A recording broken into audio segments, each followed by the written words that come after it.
ഇന്ന് നമ്മൾ എത്തിയിരിക്കുന്നത് നമ്മുടെ സ്വന്തം കോട്ടയം മെഡിക്കൽ കോളേജിലെ നമ്മുടെ ഫസ്റ്റ് ഇയർ സ്റ്റുഡൻസിൻ്റെ കൂടെയാണ്. നമ്മുടെ ബ്രില്യൻറ്റിൽ നിന്ന് പാസ് ഔട്ടായി ഇന്ന് ഇവിടെ കോട്ടയം മെഡിക്കൽ കോളേജിൽ ഫസ്റ്റ് ഇയർ വിദ്യാർത്ഥികളായിട്ട് ജോയിൻ ചെയ്തിരിക്കുന്ന ഒരു പറ്റം കുട്ടികളുണ്ട് നമ്മുടെ കൂടെ. അപ്പോൾ അവരുടെ വിശേഷങ്ങളൊക്കെ നമുക്കൊന്ന് ചോദിച്ചറിയാം. ഹലോ, അപ്പോൾ എല്ലാവരും നല്ല ഹാപ്പി ആയിട്ടിരിക്കുന്നു എന്ന് എല്ലാവരുടെ മുഖം കാണുമ്പോഴത്തേക്ക് മനസ്സിലാവുന്നുണ്ട്. എല്ലാവർക്കും പറഞ്ഞ പോലെ തന്നെ സന്തോഷമാണോ? സന്തോഷമാണ്. അതെ, എല്ലാവരുടെയും you are approaching cross to your dream അല്ലേ? വൈറ്റ് കോട്ട് സെറമണിയൊക്കെ എല്ലാവരുടെയും കഴിഞ്ഞു. എല്ലാവർക്കും ആഗ്രഹിച്ച വെള്ളക്കോട്ട് കിട്ടി. അപ്പം actually the very first stepping സ്റ്റോണിലാണ് നിൽക്കുന്നത്. ഇനി നമുക്ക് വർഷങ്ങൾ മുന്നോട്ട് കിടപ്പുണ്ട്. അപ്പം എന്താണ് മക്കളെ നിങ്ങൾക്ക് ഇത്രയും ഇപ്പം ഈ കഴിഞ്ഞ കുറച്ച് ദിവസങ്ങളിലെ നിങ്ങളുടെ എക്സ്പീരിയൻസ് എന്തായിരുന്നു? ഫസ്റ്റ് ഇയർ MBBS സ്റ്റുഡൻറ്റ് എന്ന് പറയുമ്പോഴത്തേക്കും നല്ല ബുദ്ധിമുട്ടായിട്ടാണ് തോന്നിയത്. ഓക്കെ, ആദ്യത്തെ കുറച്ച് മാസങ്ങൾ അങ്ങനെ തന്നെ, പിന്നെ ഇപ്പോൾ ശരിയായിട്ട് വരുന്നുണ്ട്, ട്രാക്കിലായി വരുന്നു ചെറുതായിട്ട്. ഓക്കെ, എക്സ്പെക്ട് ചെയ്ത പോലെയൊക്കെ ആണോ? ആണല്ലേ? ഓക്കെ. ഒരിക്കലും നമ്മളൊരു മെഡിക്കൽ കോളേജിന്റെ പുറത്തുനിന്ന് കാണുന്ന ആ ഒരു ഇതല്ല നമുക്ക് അകത്ത് വരുമ്പോൾ. നമ്മളൊരു സ്റ്റെത്തും ഒരു കോട്ടും ഒക്കെ ഇട്ട് ആ ഒരു സാധനമല്ല. ഇവിടെ വരുമ്പോൾ ഒരുപാട് കാര്യങ്ങൾ പഠിക്കാനുണ്ട്, ഒരുപാട് ഹൊറിസോൺസ് ഉണ്ട്. അതെ അതെ. അപ്പോൾ അതൊക്കെ ആയിട്ട് നിങ്ങൾ അഡ്ജസ്റ്റ് ചെയ്ത് വരുന്നല്ലേ? ആദ്യമൊക്കെ ബുദ്ധിമുട്ടായിരുന്നു, പക്ഷെ ഇപ്പം കുഴപ്പമില്ലാതെ വരുന്നുണ്ട്. ആണല്ലേ? ക്ലാസ്സൊക്കെ ഇഷ്ടമായി വരുന്നുണ്ട്. ഓക്കെ. അപ്പം നമ്മൾ അവിടെ പഠിച്ച എക്സ്പെഷ്യലി നമുക്ക് ബാക്കി സബ്ജക്ട്സും ഉണ്ട്. ടുഗെദർ വിത്ത് ദാറ്റ് ബയോളജി ആണ് നമുക്ക് കൂടുതൽ പ്രാധാന്യം വരിക അല്ലേ? അപ്പം അന്ന് നമ്മൾ പഠിപ്പിച്ച ബയോളജി നിങ്ങൾക്ക് ഇപ്പോൾ ഉപകാരപ്പെടുന്നുണ്ടോ? നന്നായിട്ട് ഉപകാരപ്പെടുന്നുണ്ട്. നമ്മൾ ഫൗണ്ടേഷൻ സ്ട്രോങ് ആണല്ലേ? ഓക്കെ. എല്ലാവർക്കും അന്ന് പഠിപ്പിച്ച കുറെ കാര്യങ്ങൾ ഇപ്പൊ യൂസ് ആവുന്നു. എക്സാമിന് ചോദിച്ചപ്പോഴും നമ്മൾ അതൊക്കെയാണ് എഴുതിയിരിക്കുന്നത്. കാരണം നമ്മൾ പറഞ്ഞ അതെ NCERT പിന്നെ നമ്മുടെ എക്സാമ്പിൾസും ഒക്കെ വെച്ചിട്ട് നമ്മുടെ സാർമാരൊക്കെ പറഞ്ഞു തന്ന കാര്യങ്ങളൊക്കെ നിങ്ങൾക്ക് എല്ലാവർക്കും നന്നായിട്ട് ഉപകാരപ്പെടുന്നുണ്ടെന്ന് വിശ്വസിക്കുന്നു. ഓക്കെ. ബ്രില്യൻറ്റിനെ പറ്റി പറയുമ്പോഴത്തേക്ക് ഇപ്പം ചിലർ റിപ്പീറ്റേഴ്സ് ആയിരിക്കാം, ചിലർ റിപ്പീറ്റേഴ്സ് ആയിരിക്കാം, ചിലർ റെസിഡൻഷ്യൽ ബാച്ചിൽ പഠിച്ചവരുണ്ടാവാം അല്ലേ? അങ്ങനെ റിപ്പീറ്റേഴ്സും റിപ്പീറ്റേഴ്സും അല്ലാതെ വേറെ ബാച്ചുകളിൽ പഠിച്ചാരെങ്കിലും റെസിഡൻഷ്യൽ ആയിരുന്നു? എവിടെയായിരുന്നു മോനെ? നാലാഞ്ചിറ, ട്രിവാൻഡ്രം. ഓക്കെ.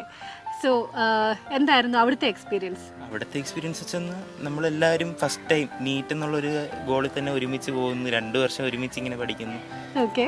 എല്ലാവരും തമ്മിൽ ഹെൽപ്പ് ചെയ്യുന്ന അങ്ങനെ ഒരു അറ്റ്മോസ്ഫിയർ ആയിരുന്നു. അതുകൊണ്ട് നമ്മൾ വളരെ ബുദ്ധിമുട്ടൊന്നും അധികം അറിയാതെ അങ്ങ് വന്നു. അതെ. അപ്പം ടുഗദർ വിത്ത് യുവർ +1 and +2 അല്ലേ? നന്നായിട്ട് തന്നെ പ്രിപ്പറേഷൻസ് പോയി. ഇപ്പം ബോർഡ് എക്സാംസിനും അത് ഉപകാരപ്പെട്ടോ? ബോർഡ് എക്സാമിന് അത് തന്നെയാണ്. ബയോളജി ഒക്കെ നമ്മൾ പ്രത്യേകം ഇനി ഡിസ്ക്രിപ്റ്റീവ് ആണെന്ന് അങ്ങനത്തെ ഉള്ള വ്യത്യാസം വന്നിട്ടില്ല. നമ്മൾ കോൺസെപ്റ്റ് അറിഞ്ഞു, അതിന് ലാസ്റ്റ് ഒരു 1 month മാത്രമേ ബോർഡ് എക്സാം നോക്കൂ. ഓക്കെ, അങ്ങനെ വ്യത്യാസം ആണല്ലേ? ഓക്കെ. സോ മക്കളെ, ബ്രില്യൻറ്റിനെ പറ്റി പറയുമ്പോഴത്തേക്കും നിങ്ങൾക്കുള്ളൊരു എക്സ്പീരിയൻസ്, ആർക്കെങ്കിലും എന്തെങ്കിലും ഫണ്ണി എക്സ്പീരിയൻസസ് ആയിരിക്കാം, അതല്ലെങ്കിൽ ബ്രില്യൻ്റ് എന്ന് പറയുമ്പോഴത്തേക്ക് നിങ്ങൾക്ക് ആദ്യം ഓർമ്മ വരുന്ന എന്തെങ്കിലുമൊക്കെ കാര്യങ്ങളൊന്ന് പറയാമോ? സ്വാഭാവികം.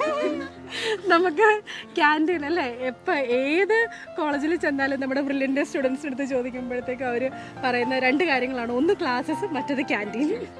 ക്യാൻറ്റീനിലെ നമ്മുടെ ഏറ്റവും ഇഷ്ടപ്പെട്ട ഡിഷ് എന്തായിരുന്നു, അല്ലെങ്കിൽ വിഭവം? അതെ, അതും സ്വാഭാവികം. പഫ്സും ലൈമും എല്ലാവരുടെയും ഒരു വീക്ക്നെസ് ആയിരുന്നല്ലേ? നമ്മുടെ ബ്രില്യൻ്റ് ഓഫ്ലൈൻ സെൻറ്റേഴ്സിൽ പ്രത്യേകിച്ച് വരുന്ന എല്ലാവരുടെയും ഏറ്റവും ഇഷ്ടപ്പെട്ട കുറച്ച് ഫാക്ടേഴ്സ് ആയിരുന്നു നമ്മുടെ പഫ്സും ലൈമും. ഓരോരുത്തർക്കും ഇൻസ്പിറേഷൻസ് ഉണ്ടാവുമല്ലോ. ചിലർക്ക് ആരെങ്കിലും കണ്ടിട്ടാവാം, ചിലർക്ക് കുഞ്ഞിലെ മുതലുള്ള ആഗ്രഹമാവാം. നിങ്ങളുടെ എന്താണ് ആ ഒരു മോട്ടീവ് എന്നുള്ളത് ഒന്ന് ഷെയർ ചെയ്യാവോ? മോട്ടീവ് എന്ന് പറയുമ്പോൾ ചെറുപ്പത്തിൽ നമ്മളിങ്ങനെ ഡോക്ടേഴ്സിന് കിട്ടുന്ന റെസ്പെക്റ്റ്, വാല്യൂസ് അതൊക്കെ കണ്ടിട്ടാണ് ഡോക്ടർ ആവണമെന്ന്. പിന്നെ ഫാമിലിക്ക് ഇഷ്ടമാണ് അങ്ങനെ. പിന്നെ എനിക്ക് തോന്നുന്നത് നമുക്ക് ആദ്യം ഉണ്ടായിരുന്നില്ലേറെ മോട്ടിവേഷൻ നമ്മൾ ബ്രില്യൻറ്റിൽ എത്തിയിട്ടാണ് നമുക്ക് കൂടുതൽ കിട്ടിയത്. അപ്പോൾ നമ്മൾ സ്റ്റഡി ഹാളിലൊക്കെ പഠിച്ചിറങ്ങുന്ന സമയത്ത് ബ്രില്യൻറ്റിലെ ഹോസ്റ്റലിൽ മിക്കവാറും വാൾസിലൊക്കെ ഇങ്ങനെ പേസ്റ്റ് ചെയ്ത് വെച്ചത് കാണാം. Imagine yourself in a white coat and strive hard until you reach that. അങ്ങനെ അതൊക്കെ കാണുമ്പോഴും പിന്നെ അവിടുത്തെ ടീച്ചേഴ്സിൻ്റെ മോട്ടിവേഷൻസും എല്ലാം. Okay, very good. പിന്നെ വേറെ ആർക്കെങ്കിലും പറയോ? ബേസിക്കലി അച്ഛൻ്റെ ഫാമിലിയിൽ ഒരുപാട് ഡോക്ടേഴ്സ് ഉണ്ട്. അപ്പം കൊച്ചിലെ തൊട്ടേ അവർ ഡോക്ടർ വൈറ്റ് കോട്ടും സ്റ്റെറ്റും ഒക്കെ കാണുമ്പോൾ നമുക്കും അവരാവണം എന്നുള്ളൊരിതുണ്ട്. പിന്നെ പറഞ്ഞ പോലെ ബ്രില്യൻറ്റിൽ നിന്നാണ് ശരിക്കും ഒരു സ്ട്രെങ്ത് ആയിട്ടുള്ളൊരു മോട്ടിവേഷൻ കിട്ടുന്നത്. ബ്രില്യൻറ്റിൽ നിന്ന് തന്നെയാണ്. അപ്പം അവിടെ എത്തുമ്പോൾ അവിടുത്തെ ടീച്ചേഴ്സ് ആയാലും അവിടുത്തെ ക്ലാസ് ടീച്ചേഴ്സ് ആയാലും പിന്നെ അല്ല നിങ്ങൾക്ക് സ്റ്റീഫൻ സാറായിരുന്നു നമ്മുടെ അവിടെ ഉണ്ടായിരുന്നത്. അപ്പം സ്റ്റീഫൻ സാറിൻ്റെ മോട്ടിവേഷൻസ് ആയാലും എല്ലാം അത് തന്നെയാണ് ഏറ്റവും എനിക്ക് ഈ ഒരു പൊസിഷനിൽ എത്താൻ വേണ്ടിയിട്ട് ഹെൽപ്പ് ചെയ്തിട്ടുള്ളത്. ഓക്കെ, പിന്നെ വേറെ ആർക്കെങ്കിലും? വേറെ പറയുമ്പോൾ എന്ന് വെച്ചാൽ എനിക്ക് സബ്ജക്റ്റിനോട് കൂടുതൽ ഇഷ്ടം തോന്നിയിട്ടാ ഞാൻ ഇങ്ങോട്ട് മെഡിസിൻ എടുക്കാം. പിന്നെ ഫാമിലിയും ഡോക്ടറും ഉണ്ട്, പുള്ളിക്കാരൻ്റെ അടുത്തൊക്കെ വർത്താനം പറയുമ്പോൾ സബ്ജക്റ്റിന് എനിക്ക് ബയോളജി സബ്ജക്റ്റ് ഭയങ്കര ഇഷ്ടമായിരുന്നു. അത് അങ്ങനെയാണ് മെഡിസിനിലോട്ട് വരാമെന്ന് തീരുമാനിച്ചത്.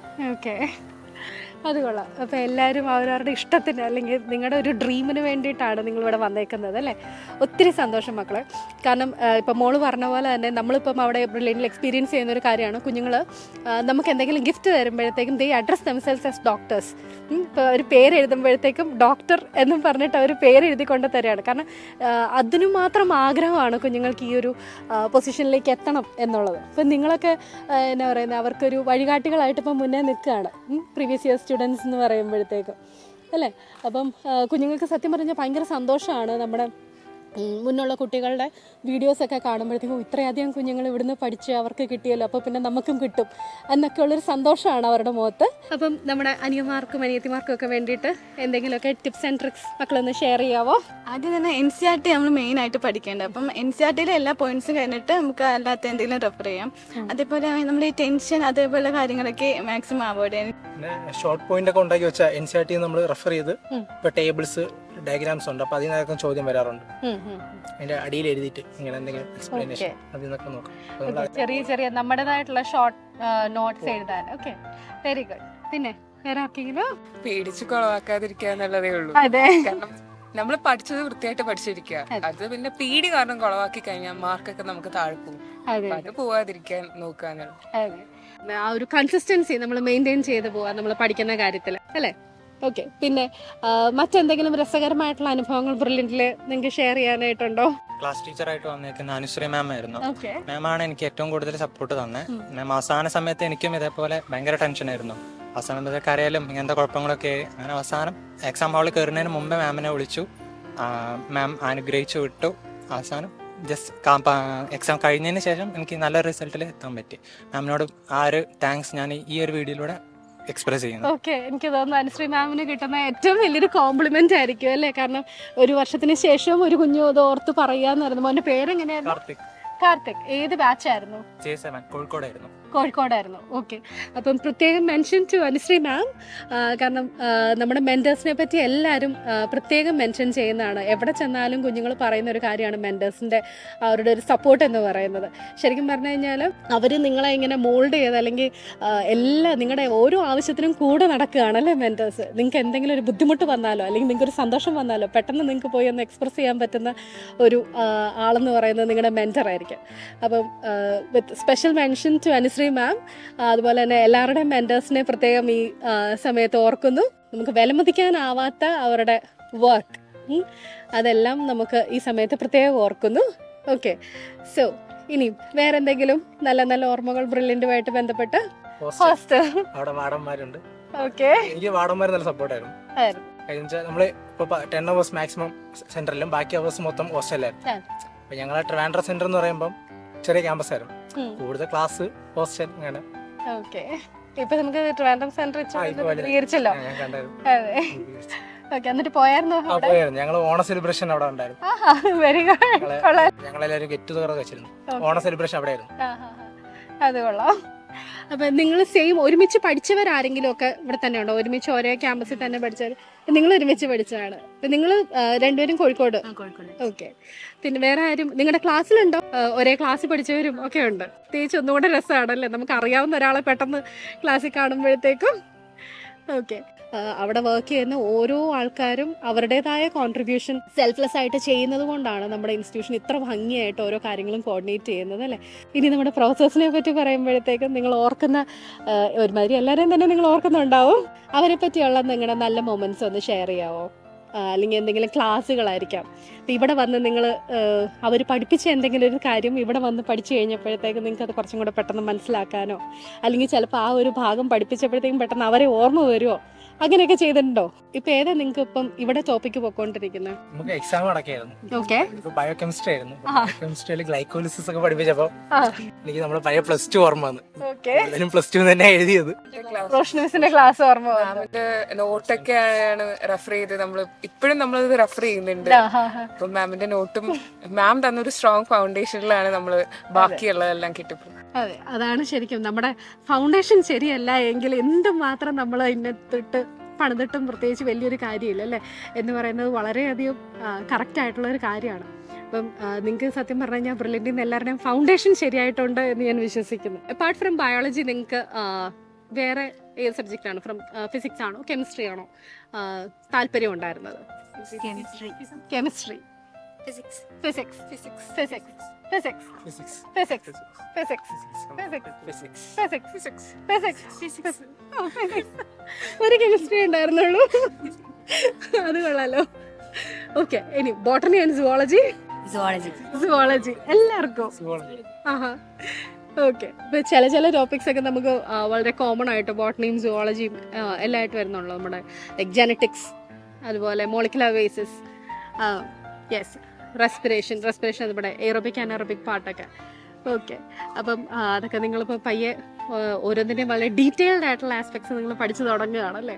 സോ ബിഫോർ വൈൻഡിങ് അപ്പ്, നമുക്കൊരു ജനറൽ ക്വസ്റ്റ്യൻ, ലൈക്ക് എന്താണ് നിങ്ങളുടെ ഒരു വ്യൂ പോയിന്റ്, ഒരു അടുത്ത 5-10 വർഷത്തിനുള്ളിൽ നമ്മുടെ മെഡിക്കൽ ഫീൽഡിൽ വരാൻ സാധ്യതയുള്ള മാറ്റങ്ങൾ നിങ്ങൾ എന്താണ്, അല്ലെങ്കിൽ നിങ്ങൾക്ക് എന്താണ് തോന്നുന്നത്?